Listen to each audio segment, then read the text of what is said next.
Types of karmas. According to the Shastras, the daily karmas are Snanam, Sandhya, Japa, Homo, Swadhyayo, Devatarchanam, Atityam, Vaishvadevam, Cha Nityam Karma Dine Dine. These daily duties are 1. Having bath as per the stated in the sutras.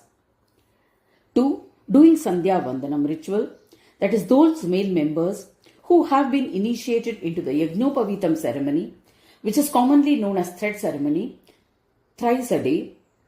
3. In every Sandhya, one should chant the Gayatri mantra 108 times. 4. Following the Grahasthashram dharma, that is dharma of a householder, perform daily offerings adopting Shrotagni or Smartagni.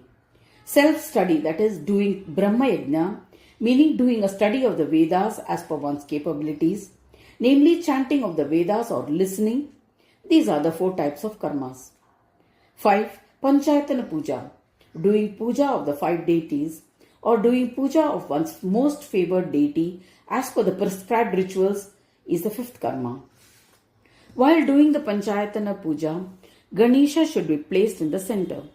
Those who consider all the 5 gods to be equal in power perform the Panchayatan Puja.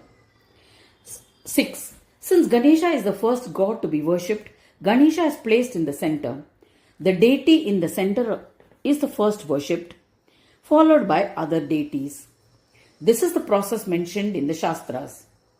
The puja begins with the chanting of the Purusha Suktam. This is the 6th karma.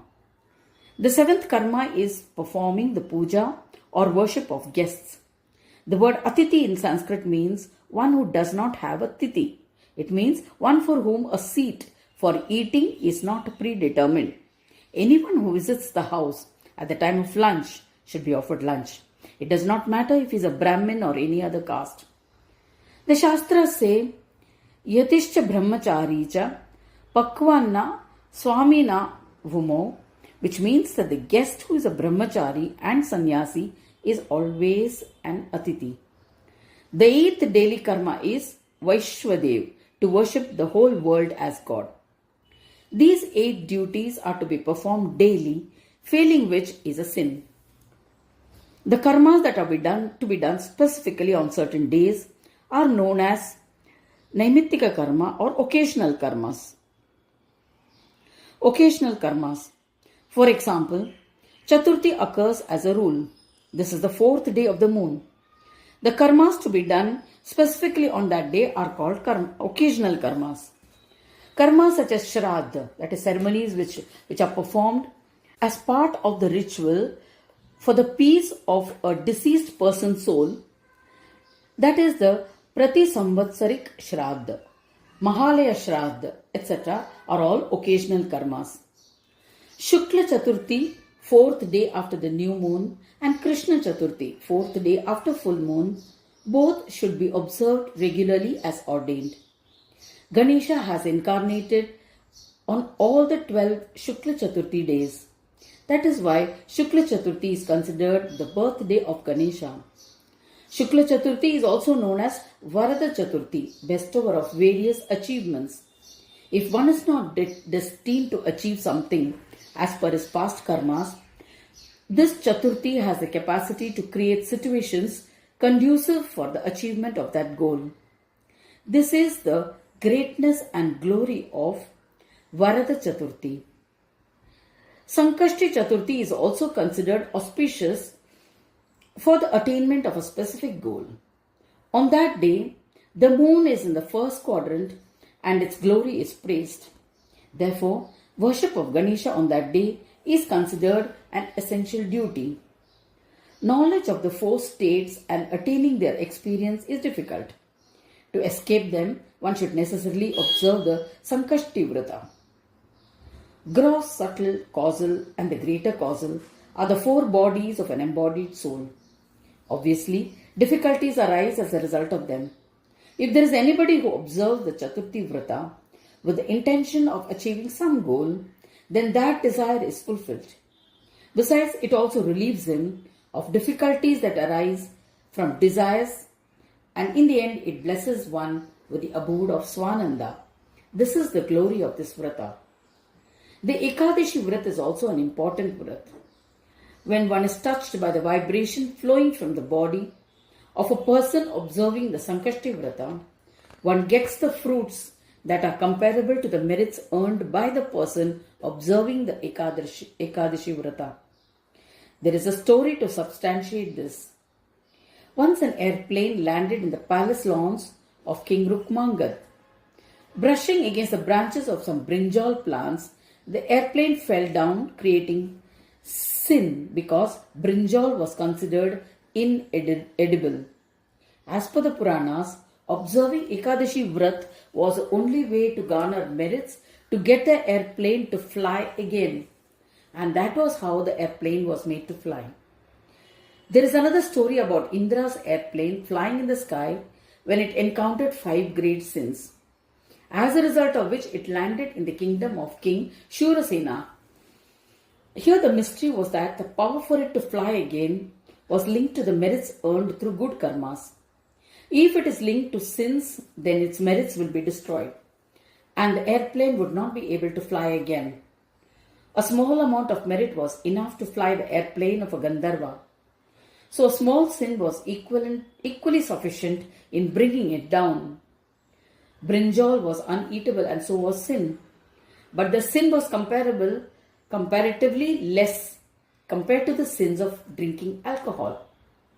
Thus, even though the airplane belonged to Indra, one who had earned it by performing actions of great merits, it could fall down only due to the impact of sins of great magnitude. As a result of this mishap, an ignorant person has to undergo a Sankashti Chaturthi Vrata. At the same time, a Chandali died. At that time, an airplane from Swananda Loka came to take her dead body. Actually, she had no knowledge of the Vrata at all. She had also not performed the Vrata with all the rituals in an appropriate manner. Still, an airplane had come to take her. This is the incomparable glory of the Vrata. The vibrations from the body of the Chandali, as she was being taken by a different plane, touched the airplane of Indra and it started moving on its own and flew to Swargaloka. This Chaturthi Vrata is the most excellent of Vratas. However, one may observe many other Vratas, but they will all be fruitless if one does not observe the Chaturthi Vrata. All these daily and occasional karmas are required to be done by all. They should be done as it is and in an attitude of surrender to me. Shri Gajanan Prabhu said, when the embodied jiva does actions in surrender to me and becomes detached from the fruits of his karmas, then such a liberated soul attains the siddhi of getting Brahma. In short, the body which is subject to karmas is attained due to one's destiny and is subject to good and bad karmas, on the basis of which he will attain auspicious and inauspicious fruits, which have to be experienced. In such a situation, an intelligent sadhak should necessarily maintain vigilance with determination. My body has been created for the play of Ganesha. Where is my relation to it in the first place? One firmly gives up all attachments to the body by holding on to this thought process, and the individual soul taking a human birth is not me, but the Atman occupying the body. Thus, submitting oneself to the Maya of Ganesh, one has accepted ego as being separate. Such a stand is in vain and illusory.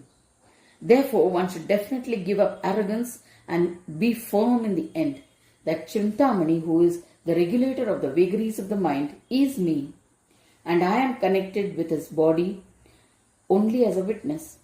I am neither the Deha nor the Dehi. Knowing this, one should remain at peace. One should do good deeds, keeping in mind the natural dharma of Deha and Dehi, and surrender them to me. It is only firm determination of observing Karma Yoga in this manner that one gets all the benefits of psychic powers connected to it. In the end, Jiva, Shiva, etc. should be surrendered as a witness at the Atman level through complete Abheda Yoga, and then one attains the actualization of Yoga. After that, Where is the place for the doer and the one who gets things done? Besides, where is the recognition of karma and its surrender? In short, the pride that is caused by ignorance is the cause of bondage of the jiva. There is no scope for bondage where there is knowledge. Shri Gajanan Prabhu says, I have been explaining the true meaning of Karma Yoga so far, from which we can arrive at the undisputed conclusion that one should follow Karma Yoga that leads to the experience of being in the state of Brahma. This determination about Karma Yoga should also take root amongst ignorant people. Anirshanti bhakti manto ye mayoktamidam shubham anutishtanti ye sarve muktasteha khila karmabhi. Benefits of Karma Yoga. How can ignorant people also benefit from Karma Yoga and attain the bliss of Svananda? Let us look into this subject. If the ignorant people have not been able to attain the psyche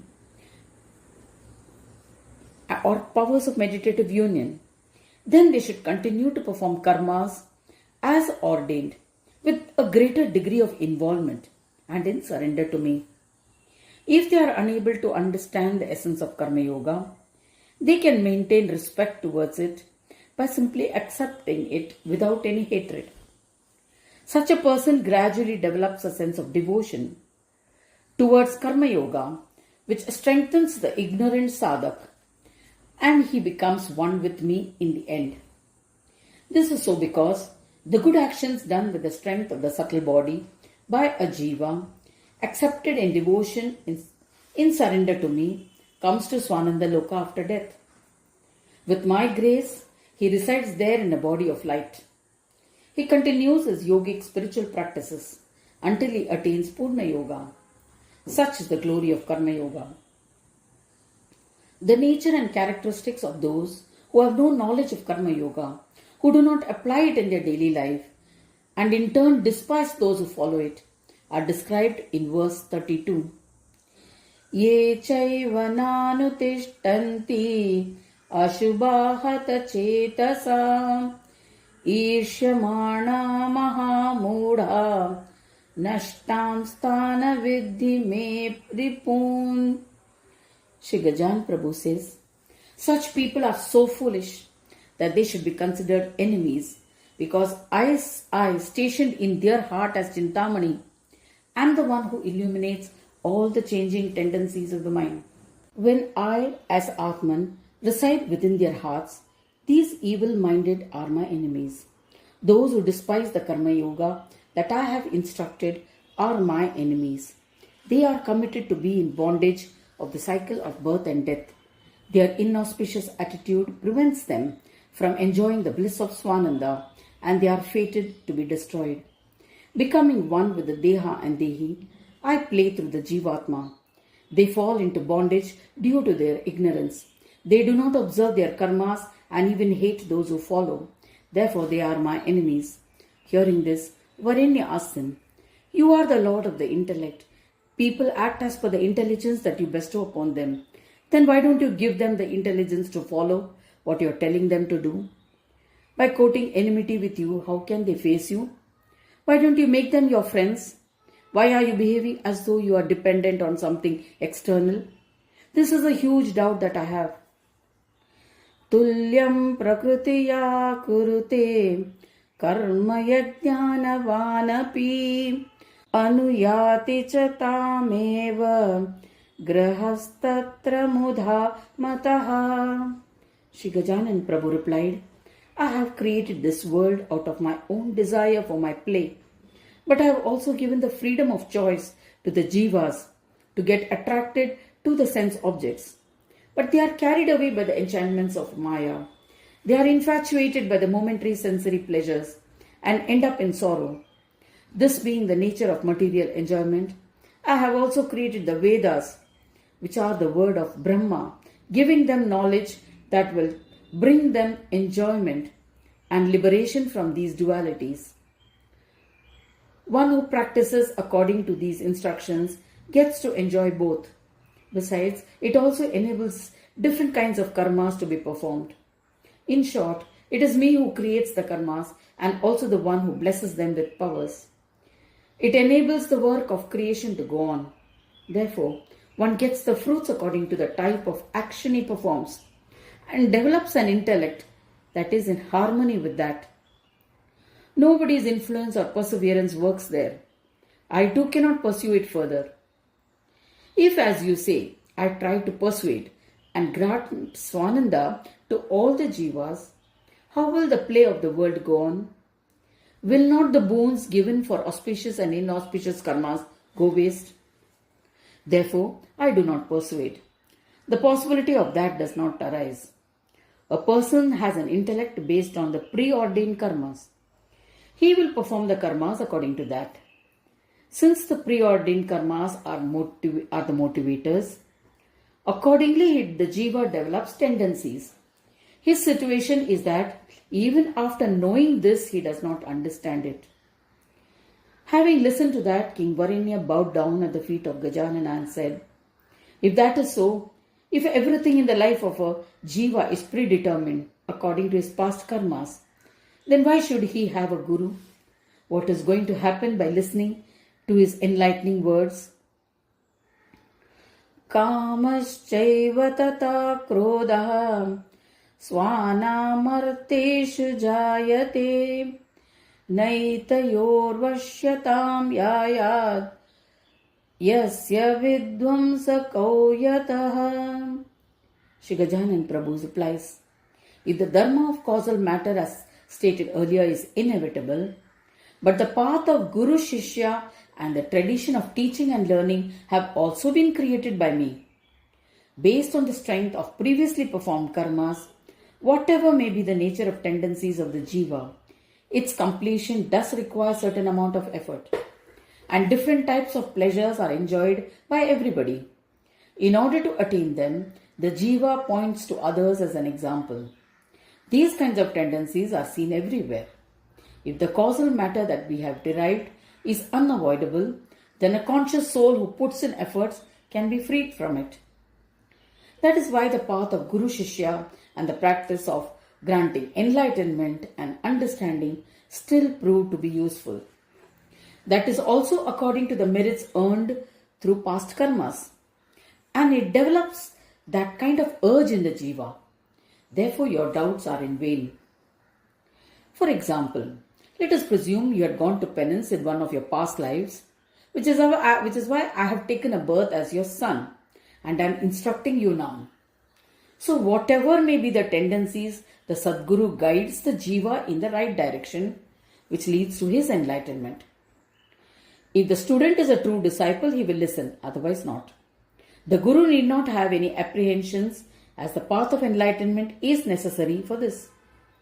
It is normal for a jiva with his body, mind, intellect, equipment to be pulled towards sensual pleasures. As a result, the sense organs will lust for one thing after another, and one does get angry when faced with opposition. So, a jiva who becomes dependent on it loses the bliss of Svananda. That is why he should not indulge in lust and anger.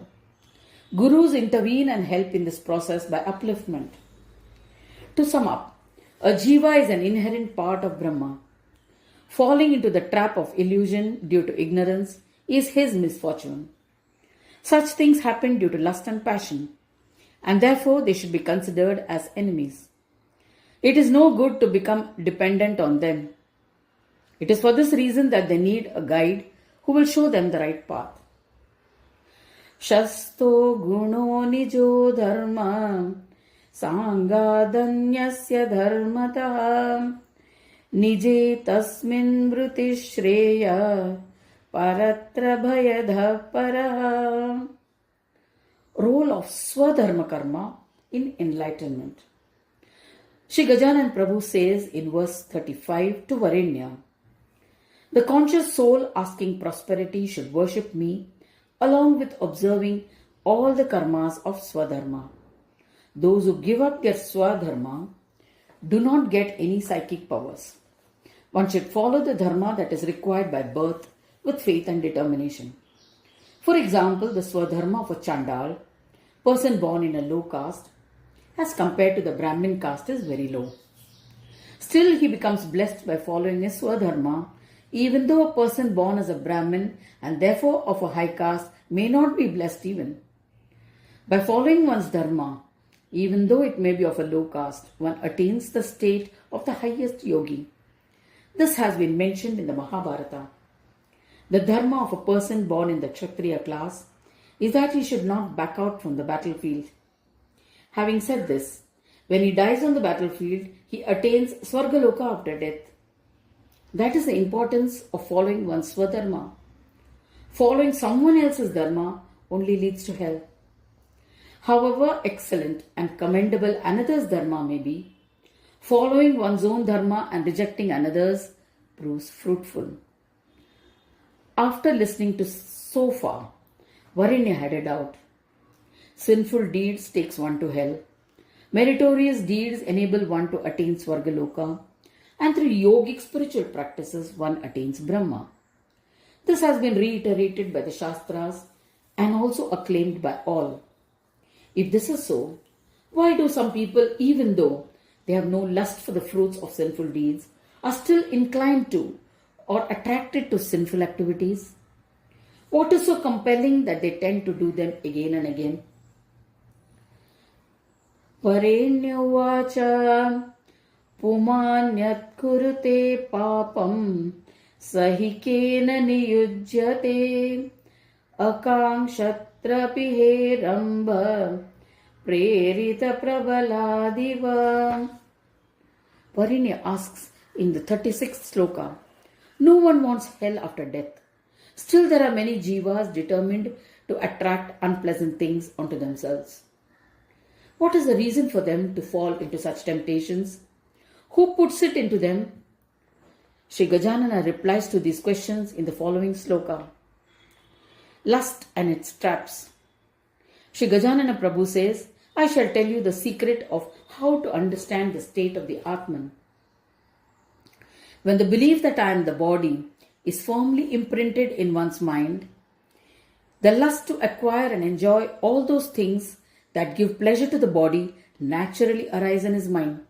This is known as lust, whose source is Rajoguna. It likes to enjoy momentary pleasures. That is why, in spite of being intelligent, one comes under the influence of lust. It has the uncanny ability to see instant pleasures, but does not visualize the resultant sins that will cause its downfall.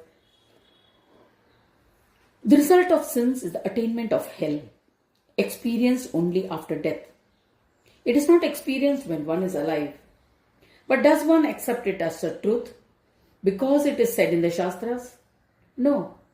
People prefer instant gratification and are attracted to sensual pleasures since they are available and present everywhere. One succumbs easily to temptations. Again, a person under the influence of sensual pleasures gets furious if he is prevented from indulging in them or is obstructed from those gratifications.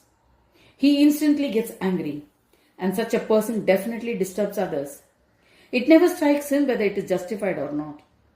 Anger causes hatred. Now the thought uppermost in his mind is how to retaliate to the other person and harm him. This anger-driven tendency is due to the predominance of tamoguna. Thus, to attain momentary sensual pleasures, one does not think about merits or sin. This is the nature of lust, and in the grips of anger, he often ends up doing unnecessary things.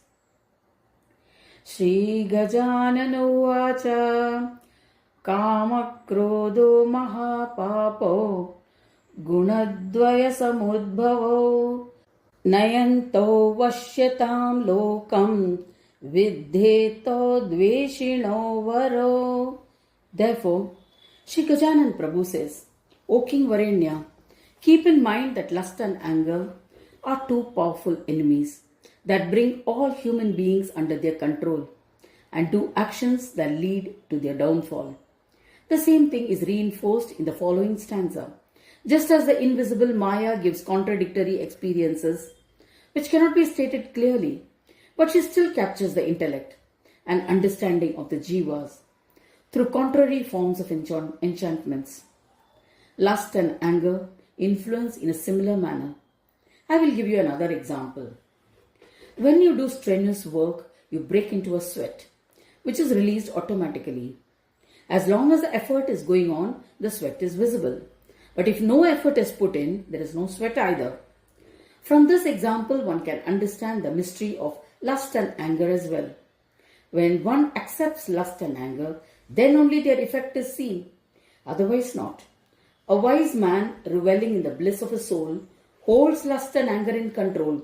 It does not exercise their effects. Avrunoti yatha maya jagad bhashpam jalam yata varsha megho yata bhanu tadvat kamo khilam charad. Similarly, during the rainy season, the clouds cover the sun and prevent its rays from being seen. Though the sky by itself is clear, it is only when the clouds come that the sunlight is obstructed. In the same way, the mind and intellect of a jiva is pure by nature, but when desire for enjoyment of sense object arises, the distinct characteristics of lust and anger get manifested. It is then that the sun, which is a symbol of wisdom, gets covered. On such occasions, if one uses discrimination to prevent the impact of sensual desires, then lust and anger have no scope to manifest. The next question is whether lust is stronger and more unavoidable as compared to anger. This is discussed in the next verse in the next audio.